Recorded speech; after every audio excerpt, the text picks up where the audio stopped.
you're only going to get great if you make mistakes. It's not all success stories.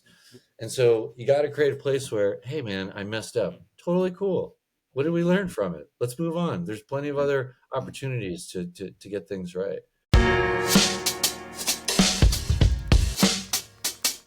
Hey, welcome to Brand Storytellers, where we talk about brands with the people who create their stories. If you enjoyed this episode, we'd ask you for a like and subscribe to our channel and leave us a comment. We'd love to hear from you. Today, we're talking to Tim Roan, who is the Chief Creative Officer at Austin, Texas agency McGarrah Jessee. Tim has a storied career working at great agencies like Wieden & Kennedy, Mullen, BBDO, and others, as well as on the client side for companies like Lyft and Away.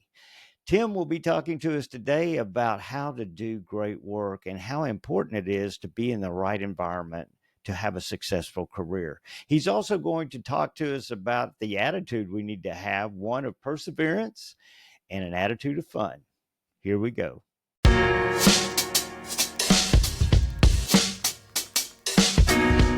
One of the things that I notice in things that you say, how you talk to your team, how you talk about the business, is that you really study. You're, as you said, you're a student of the industry. Why is being a student of the industry important today? Mm.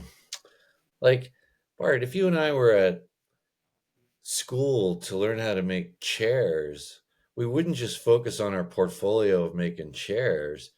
We'd be doing all the research of all the designers and all the makers and all the craftspeople who came hundreds of years before us.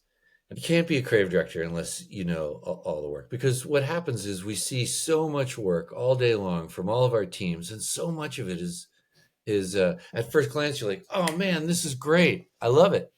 And then you go, wait, hold on, it's already been done, you know. Or as an I, old creative director used to say to me, it's all been done before and better than you'll ever do it. Well, so at first glance you're like, oh, I'm sorry, that's a bummer, but you're in good company if it was already done and it was memorable. or, you know I think there's like two kinds of great work out there. There's, man, I wish I did that, Mhm. and then there's, man, I wish I thought like that, right? Where you're like, that that that's beyond me. And so you got to be inspired by voice, technique, insights, tone, style. um have you ever seen, there's an amazing, somebody put it on Vimeo, it's called Taste and Ability. And they took I like see. a 2.5 minute Ira Glass snippet from NPR, and a really great filmmaker, really tasty art direction, sort of see and say visualizes what Ira Glass is talking about. But what he's talking about is, we all get into a creative endeavor with a certain level of taste. If you want to be a painter, there are certain painters that you go, man, that's the best of painting. You want to be a journalist, there's a certain style of journalism. If you want to get into comedy, there's certain stand up, or right, and you go, those are the best of the best, and I want to be like them, or better than them. And then you start in the business. So there may be a style of writing. I started as a copywriter, right? There's a style of headline writing, that you'd be like, oh man, that's the voice. That's what I aspire to be and sound like and craft and be in that same company. And then I would write, and I was just writing, like, I don't know, puns and expected tropes and ruts that writers fall into, ironically, comma, and and you're like, why? I know what greatness is. Like, I can see it, and I put it on my wall, and yet when I do it, why aren't I as good as that? And Yeah. it's the best 2.5 minutes, because it's basically saying your taste will always be really high, hopefully, right? And your ability is just trying to catch up. And it kind of comes back to that whole Malcolm Gladwell thing of 10,000 hours. The only way you're going to write like Hemingway, if you want to be a writer, is to write every day. The only way you're going to be a poet is to write poems every day, you know? Um, and I just found it. it's that great journey we're on. I mean, there's sort of two levels of fear. The journey we're on, which is, will I ever be as good as I knew I wanted to be or could have been? Right? Will my ability catch up with my taste? And then the other fear is, when will I run out of ideas? Right? As you stare at the great white blank piece of paper, you know. How do you close? How do you close the gap for other people that are looking to you to be their muse? I guess. You know, how do you Yeah. help them? When you're trying to get a griddle going the right temperature, the first batch of pancakes aren't so great, but it's the batches Yeah. after that. Um, for me, the answer is always somewhere on the brief. And okay, we've landed on a brand belief. Let me come off 10 things off that. Oh, there's a product improvement here. Let me find 12 ways to exaggerate that. There's Right. a there's a great section in Luke Sullivan's book, Hey Whipple Squeeze This. There's this great section where he's Yeah. talking about how to attack an assignment from every possible direction. And I think David Droga calls it lateral thinking, which is, we spend so much time censoring ourselves. We come up with 10 ideas. We like 5 of them, but we'll only share 3. And it's like, no, no, Mhm. no. Somebody else will censor you. Dig as many holes as possible. What I love about that section was, for those of us in advertising, we knew that assignment was old granddad, right? But he doesn't give it away. And he goes, oh, there's this bourbon that's aged for a long time, that's been around for a long time, that comes from Kentucky. He was like, so I took this one fact and I wrote 12 headlines against that. I took this other fact and wrote 12 headlines against that. 12 headlines about Kentucky, 12 headlines about aged barrels, like being over 100 years old. Um, and then he doesn't even point out the winner, which was a great one. It was 120 years old and still out in the bars every night. That was the Um, and that was to sell one headline for one billboard. And he just looked at the brief and said, if I can't find it in the brand belief, then I'll find it in the consumer insight. Then I'll find it in the product truth. I'll find it in a product attribute. I'll find it in the ingredient. To me, the answer is always on the brief. It's generally something in the brief is maybe more potent. The strategist thought it was a support point, but you look at it and go, no, that's the whole thing. Look, I give strategists a lot of rope. I can't imagine being a strategist and expecting to have the world's greatest brief time in and time out. But if they've got enough of the story there, maybe sometimes the real unlock was a support point that they kept in. how does how does an agency that maybe doesn't have horsepower yet, how do they compete on that track? Um, I will say this: there's something cool about having a small budget. I mean, Bart, look at Australia, look at New Zealand. The clients those agencies have, 1/10 of the budgets that we see in the U.S. Um, and But the best thing we can do in our business, and you can apply this to a lot of things, is embrace the problem. When a client says, I have got $50,000, you don't come back with a $400,000 idea. You come back with a $40,000 idea, so you can afford to do it well. Look at Australia, look at New Zealand. Those are perfect examples. Pacific Rim, man, those agencies clean up at Cannes every year because it's got to be a great idea. They can't throw money at things. It's yeah, I mean, we should know the past to create the future. But how do we avoid just being a repeat? what I became uncomfortable with was when the experts started to show up about what success in digital work, so, social, or it came with this common phrase of best practices.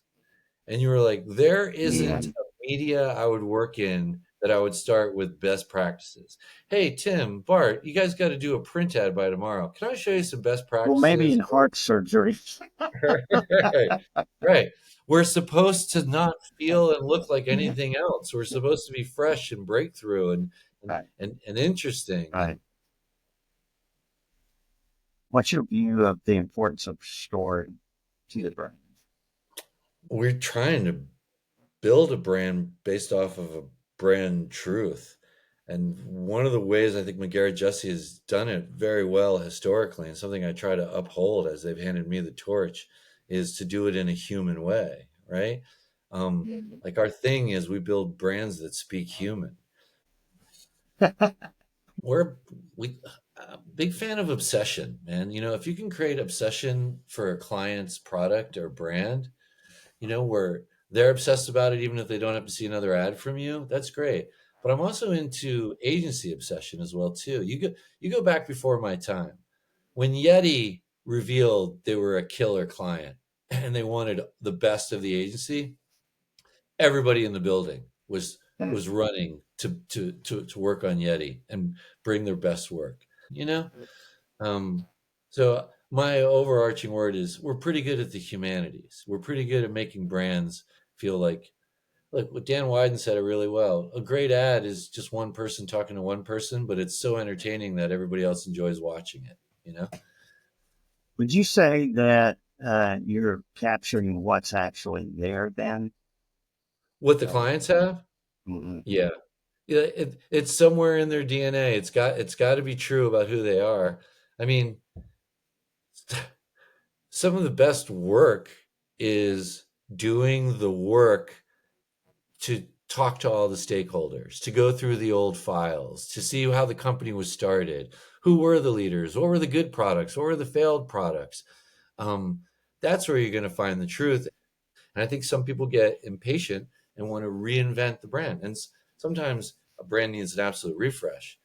But the truth has got to come out of what the company actually is. And it was told at one point or buried in a folder or down in the archives. mhm. Can you imagine, Bart, if you and I were in charge of when Absolute Vodka stopped their Absolute campaign? You're like, we've been doing it for 20 years. Bottle. However, it's one of the most iconic campaigns of all time. Who wants to be in charge of changing that? Let's say you get a client to work with, and they haven't really nurtured that out yet. Maybe they're afraid, maybe it's never been made, available to them. Is that something you enjoy the most? I mean, or is it someone that has established it and you get to really, I guess, Well, plus it? well, we're lucky people, Bart. Every week and every month, we're working on a different challenge. That's what keeps all of this fresh. I There's so many variations to that, and I would say yes to all of it. Like, uh, it's really great to work with an old brand that has lost its way, and you can show them who they really are, and it'll remind them you're right, and it's true, and it's easy for me to buy into. I think like Mhm, Wyden was really good at that. Like they went to Chrysler and said, "What's the DNA of Chrysler?" And they went to KFC and said, "You walked away from the salesman. Let's put 25 different actors in a colonel's outfit and see how much fun we can have. Let's get back to that. The truth is somewhere in your history. Was it right. Han and Lou bars when they were at Fallon? They were walking through like the Lee Jeans headquarters to do a presentation, and there was a little doll, in a glass case, and they're like, "Who's that?" They're like, "Oh, that's Buddy Lee." Right? And then remember there was like they were like, Mhm. "That's the campaign." Buddy Lee, the action I hero doll. remember. Yeah, And that helps when you yeah. got a brand that's been around for a while. Isn't there something fun about a new brand that hasn't figured out how to tell its story? And I would Yeah. say it's equal parts fun and equal parts frustrating. For instance, if the Blueberry Council came to you and I today and said, we need a brand campaign so the world loves blueberries, right? We're kind of starting from their scratch and we're just looking at the history of the blueberry, the role of, right? We're Mhm. gonna be we're gonna be trying to find some sort of truth about how this council should exist and what you know those are like interesting assignments. I mean, through our years, there was a campaign for bananas, right? There's a campaign for eggs, the incredible edible egg. Bananas Right. was what quite possibly the world's most perfect food, you know. Right. Um, so we could do that. I think the frustrating part is when you got a new company that is a new brand, and new brands are they have there's something in the water of the past 10 years that tech needs to pivot, right? And it's one of those things that drives strategists and creatives and CMOs crazy, because Mhm. what what was Facebook? And you go, oh, I figured exactly out who Facebook is. Yeah, but we're not that anymore. We're this, and this. And we're going to be called Meta. And we've got Instagram. And you can put on headsets. Oh, okay. Um, what was Airbnb? You go, oh, it was this. And you go, yeah, but we're not that anymore because we're tech is all about innovation. You know, like when I got to Right. Lyft, when I joined the company, they were a rideshare company, and you go, man, what's the truth about rideshare?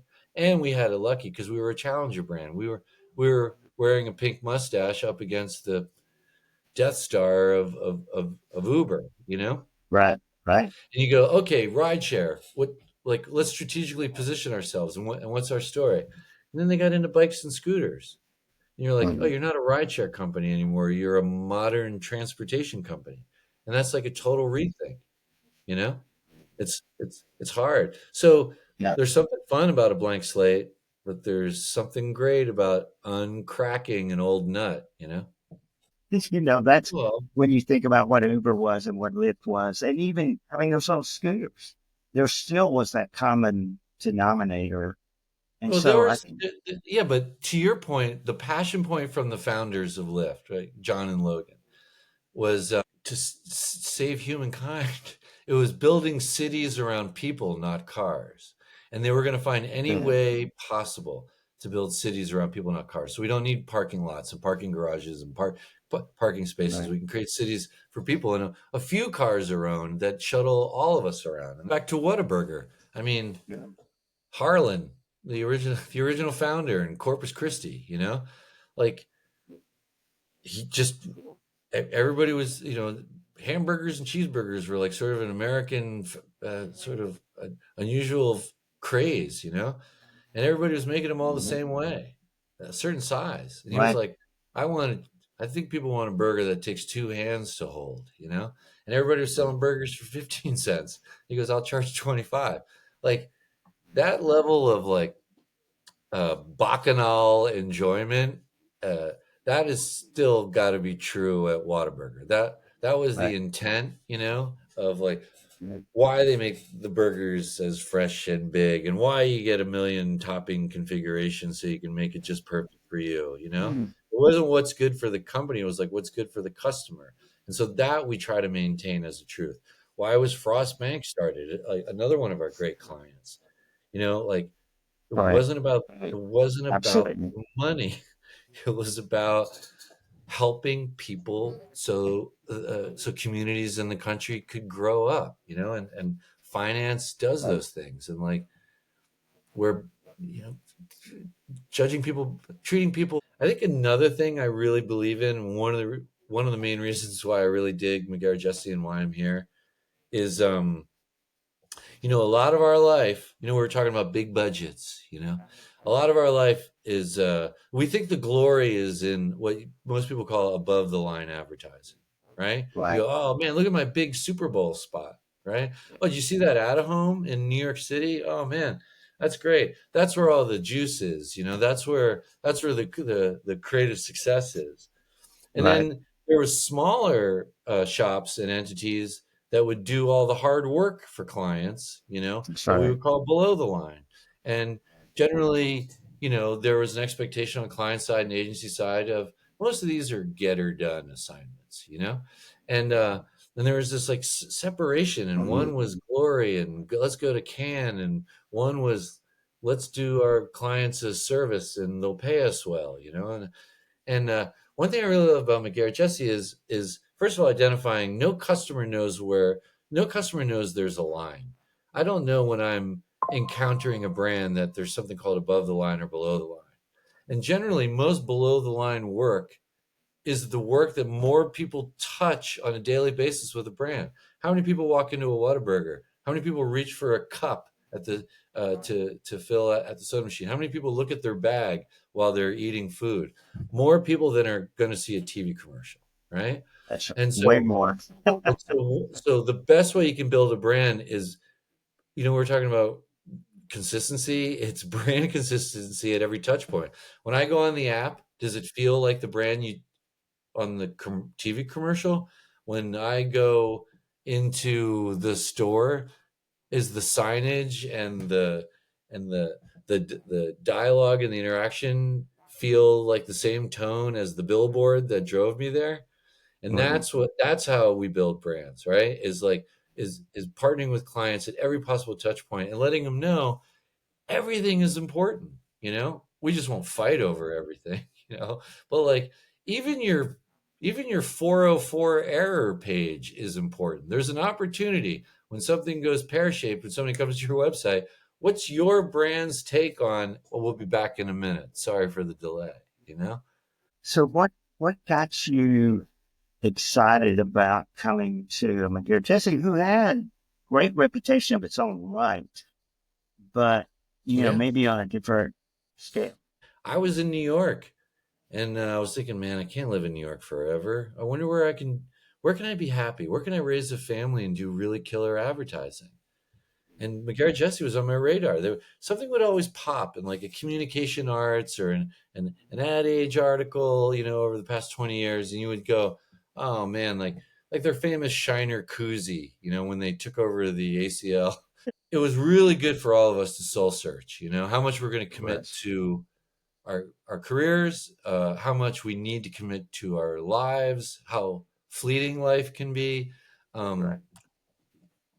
and it was a great opportunity for me to ask myself sort of three questions, which I'd never really asked. I was just on this, oh, got to go here and do this, got to go here and do this, got to go. And then it was like, what am I good at? What makes me happy? And what won't I put up with? Then it made me go from, because at the time I was client side. After Lyft, I went to Away, the hipster suitcase luggage company. Sure. Yeah. Really great team there. Had a lot of fun, but I missed agency life. And it was part of what am I good at and what makes me happy. So I Mhm. missed agency life, and I was looking for McGarrah Jessee. Sort of had all the things. One, their mantra in the place is radically people first.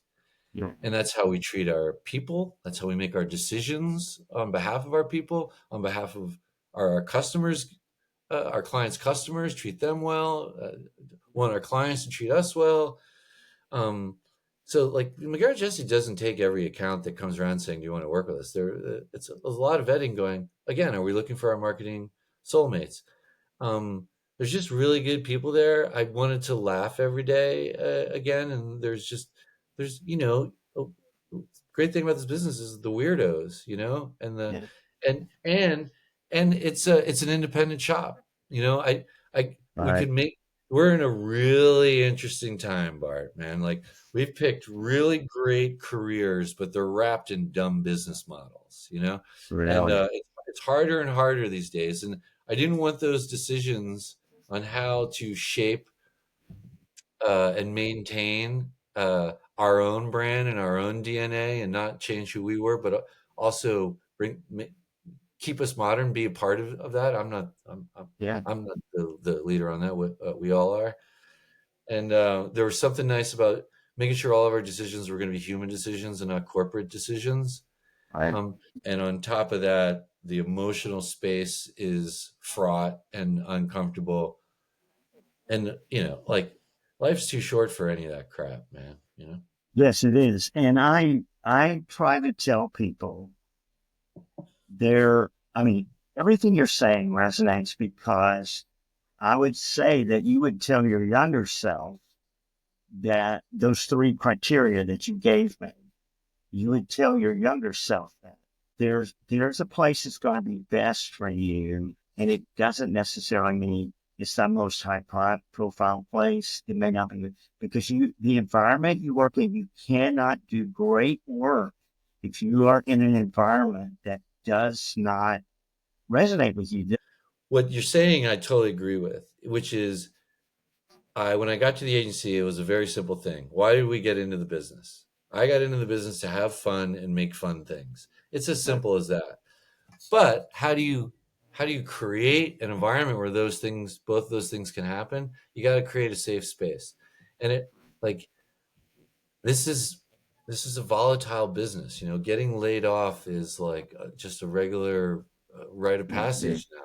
You know, Yeah. so and this is a business filled with mistakes. We are all going to make mistakes. This is a lot of subjective stuff's going to go on. Did we say the right things in the meetings?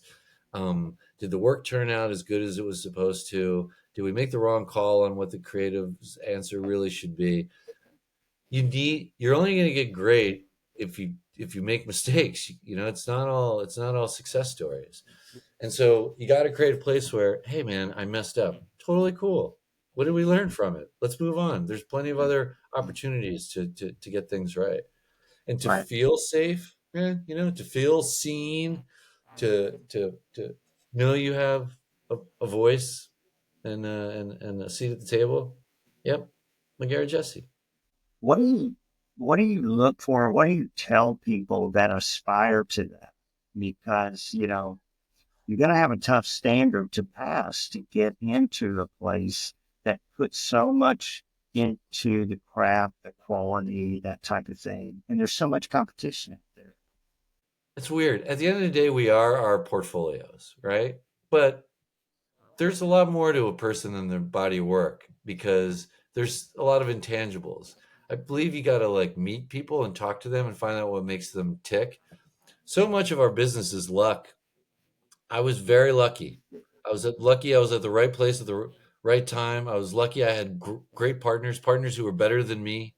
I was lucky I was given assignments. I was lucky I had good clients make decisions that ended with me making interesting things. There's a lot of luck to this business. I will say, when I was telling you years ago when I was in New York and McGarrah Jessee was on my radar, I actually applied to McGarrah Jessee. I sent my portfolio down. And this was just to be like a copywriter, creative director, and they were like, Right. no, cool, but there's no openings, and to be honest, nobody leaves." you're There you like, go. you're like, okay, and you know what? It's still kind of true today. Uh, we see so little turnover. At most agencies, we're just pros. You roll in, you make the place better, they make you better, you roll out. 2 Right. years Right. here, 4 years there. We're all journey people. Mhm. Mhm. We're the pros from Dover. And then, but there's something about McGarrah Jessee where people dig it, people love it, people stay there. You know, and so And if they do leave, they come back. yeah, right. There's a lot. Many There's a have lot of returned. Yeah, there's a lot of boomerangs in the building, so and we're not a growth oriented agency. We're not going to, oh, we need to hire 50 people because we just won 10 big accounts. We kind of what's Tom McGilligan's old quote? How big do you get before you start to suck? Um, Yeah. So, do we like winning business? Do we want to grow? Do we want to hire more interesting people than us? Diversity of thought is wildly important. 20 years of the same people can get some hive thinking going on. So, Right. yeah, we always want new blood in the building. Uh, I was in the business for 10 years before I became a copywriter, man. I was an account guy for a long time. Right. I'm Oh. familiar. I'm familiar with patience. Mhm. I applied to Widen Portland, and they were like, "Hey, no, cool, but thank you, but And then 4.5 years later, I got an email from the recruiter at Widen. She was a fantastic human being, and the email she sent me was a return email. She hit reply to a "thanks for considering me" email I had sent her 4.5 years earlier. So here's a recruiter that kept an email from me for 4.5 years so that she could hit reply to it the day that they were like, "Hey, would you ever consider coming to work in Portland?" That's amazing. This business is about relationships and tracking our growth and persistency. And I'm a big fan of the persistency. Like when a junior comes with a portfolio, and like when I'm looking at a junior portfolio, I just need one thing that I love. Just give me one thing, that I love. Subjective business. Yeah. Second thing I do is I say, tell me what your favorite thing is in your portfolio, because generally there's a story behind it. And they go, "Oh man, I'm really Right. passionate about this," and you Yeah. go, "Cool. Why isn't it first?" Because it's generally not. Because Right. we focus group our work with our friends, and we and settle on an order of what our portfolio should be in. But the biggest thing I say is like, look, I don't have anything right now, but I think you're talented. Let's stay in touch. And you're never done. Your portfolio is never done. Man, I remember like Right. 25 years ago, juniors would be like, no, no, no, it's laminated. See, it's the Mhm. ads are laminated, so it's done. And you go, no, Mhm. that's just the best you could be in ad school. What's the best you could be after ad school? You should be giving yourself briefs every day, every week, coming up with like 50 more things to replace the things that are in your Right. book. So when I meet with like a junior a, Right. a current student, it's always, hey, next time we get together, why don't you bring like 10 more things that you're really proud of and we can talk about those things. Then you'll see who's got the hustle. This business is this business is not about coming up with something great. It's when something Mhm. great gets killed, coming back with 10 more things and 10 more That's things it. after that and 10 more things That's after that, 10 more things after that. It's just that's an it. That's the onslaught. A secret. professional creative is prolific because you're never done. You just run out of Yeah. time, and you go, That's "This is it. the best thing we got right now." And I will add on to that. There's been a couple Mhm. times in my career where like I went in with 20 things I was really excited about, Yeah. some more than others. Figuring out your boss, what are they looking for, and all 20 things died, but the boss told me why. Because this business is not about creative inspection. Yes, no, yes, no, yes, no. It's, oh, let me tell you why. This has been Mhm. done before, or you've overcomplicated it, or there's another team has something like it, or this is actually off brief, but if you try, if they tell you why things are living and dying, I've run for meetings where everything died, excited to get back to my computer because I knew That what to do, what to do next. that's Yeah. the necessity of why, because that gives you the fuel to go beat. That's what this Yeah. business is all about. It's all about the why.